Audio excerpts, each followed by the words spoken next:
ये योगी आदित्यनाथ की नीति है, ये बाबा का विजन है। जो अपराधी अब जेल जाने से भी डरने लगे हैं। योगी को अपने उत्तर प्रदेश में अपराध बर्दाश्त नहीं है। योगी अपराधियों को बख्शने वाले नहीं है। योगी जानते हैं कब कहां कैसे अपराधियों को नापना है, कैसे उत्तर प्रदेश से अपराध का सफाया करना है। यही कारण है कि जब से योगी आदित्यनाथ ने उत्तर प्रदेश के मुख्यमंत्री का पद संभाला, तब से राज्य में अपराध के मामले में कमी आई। इन 7 सालों में अपराधी योगी के नाम से ही थर थर कांपने लगे हैं। योगी ने कसम खाई है कि पूरे सूबे को वो अपराध मुक्त करने के बाद ही चैन की सांस लेंगे। यही कारण है कि सीएम समय समय पर अपने इस प्रण को दोहराते हैं। ये सद्भावना वाले लोग हैं, यानी सद्भावना। अब इनके लिए सद्भावना ट्रेन चलाएंगे, इनके लिए बुलेट ट्रेन चलेगी, चिंता मत करो।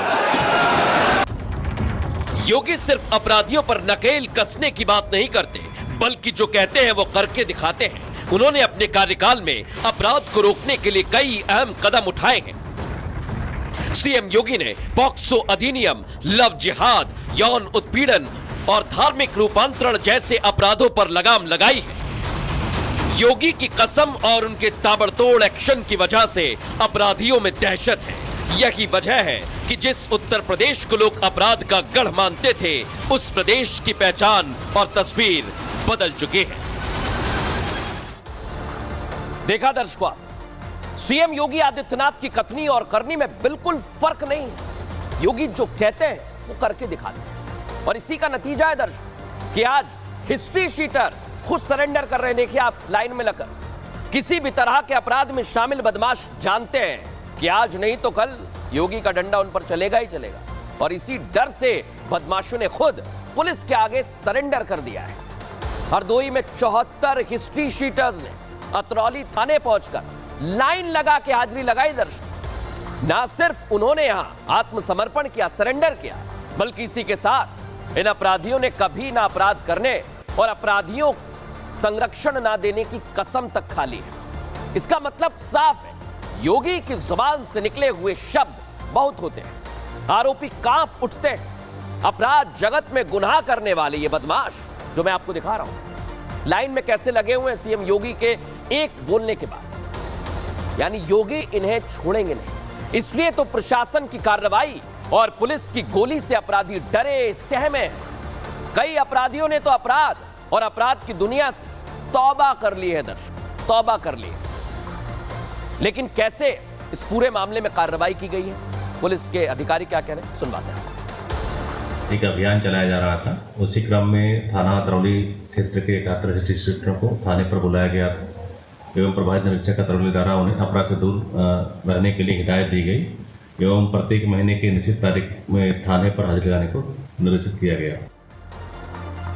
तो देखा, अपराधियों की गर्मी उतर गई है, लेकिन कैसे कार्रवाई की जा रही है उत्तर प्रदेश में पिछले कुछ सालों में, सुन लीजिए, जान लीजिए। पुलिस मुठभेड़ में 178 बदमाश ढेर कर दिए गए दर्शक, और 23,000 से ज्यादा अपराधी गिरफ्तार किए गए। 2017 में 28 बदमाश मुठभेड़ में मारे गए। 2018 में योगी राज में 41 अपराधी ढेर कर दिए गए। 2019 में 34 अपराधियों का सफाया कर दिया। 2020 में मुठभेड़ में 26 अपराधी मारे गए। 2021 में 26 और 2022 में आंकड़ा 16 अपराधियों का धीरे धीरे कम हो रहा है। 11 मार्च 2023 तक 10 अपराधी मारे गए हैं दर्शकों।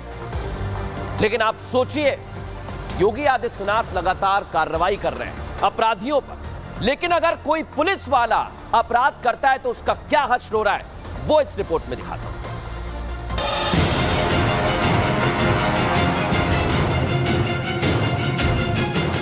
योगी आदित्यनाथ अपराध कैसा भी हो, अपराधी कोई भी हो, हर किसी को एक लहजे में जवाब देते हैं, और जिन लोगों पर लोगों की सुरक्षा का जिम्मा है, अगर वो भी अपराध में लिप्त हो जाते हैं तो योगी उन्हें भी बख्शते नहीं।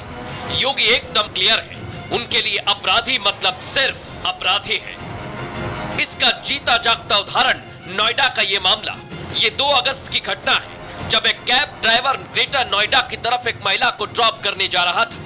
तभी 2 कार में सवार 5 लोग कैब चालक के पास आते हैं, जिनमें से एक यूपी पुलिस में तैनात पुलिसकर्मी होता है। ये लोग कैब ड्राइवर के साथ मारपीट करते हैं, उसे सुनसान रास्ते पर ले जाते हैं, वहां उसके साथ लूटपाट करते हैं। आरोपी ये भी सोचते हैं कि इस घटना पर किसी का ध्यान नहीं जाएगा, लेकिन वो ये भूल जाते हैं कि योगीराज में अपराध की कोई जगह नहीं है। इस मामले में पुलिस वाले के ड्राइवर को भी आरोपी बनाया जाता है, जो अपने बेकसूर होने की दुहाई दे रहा है। सारी की सारी चीजें हमारे ऊपर थोप रहे हैं, जबकि पैसे उन्होंने दिए, मुझे इस चीज की कोई जानकारी नहीं है। मेरा सिर्फ इतना काम था अमित जी को गाड़ी से 7th एवेन्यू तक लाना, और मैंने वही काम किया। योगी का डंडा पुलिस की वर्दी में मौजूद उस पुलिसकर्मी पर ऐसा चलता है कि वो इसे कभी भूल नहीं पाएगा। सोचिए आप दर्शक, पुलिस अगर ऐसा करे तो उस पर कार्रवाई होना लाजमी है, लेकिन आज हमारे सामने केस आए, 2 केस। क्या कहते हैं वो, कैसे कैब ड्राइवर के साथ घटना घटी, आइए आपको दिखा देता हूं। एक पुलिस इंस्पेक्टर समेत 5 लोग कैब ड्राइवर के पास पहुंच जाते हैं। ड्राइवर की गाड़ी को चारों तरफ से घेर लेते हैं। कैब ड्राइवर को डराते हैं, धमकाते हैं और नीचे उतारते हैं। कैब ड्राइवर के साथ आरोपियों ने अभद्रता की दर्शाई। आरोपियों ने ड्राइवर को सुनसान रास्ते पर ले जाकर उसके साथ लूटपाट की, ड्राइवर से मारपीट तक की और 7,000 रुपए छीन लिए। ड्राइवर ने कहा खर्च करने के पैसे नहीं है, इस तरह की दलील दी, तो आरोपियों ने 500 रुपए देकर ड्राइवर को वहां से भगा दिया और पीड़ित ने इसके बाद पुलिस कंट्रोल रूम में जाकर मामले की शिकायत की। वर्दी पहने पुलिसकर्मी गौर सिटी 1 पर तैनात दरोगा निकले। सोचिए आप, दरोगा। पीड़ित ड्राइवर ने पुलिस चौकी पहुंचकर शिकायत की। चौकी प्रभारी ने ट्रेनी सब इंस्पेक्टर को बुलाकर पहचान कराई। सिटी चौकी इंचार्ज पर समझौते का दबाव बनाने के भी आरोप लगे। यानी पीड़ित ड्राइवर ने इसके बाद आगे शिकायत की, यानी पुलिस कमिश्नर से शिकायत की गई।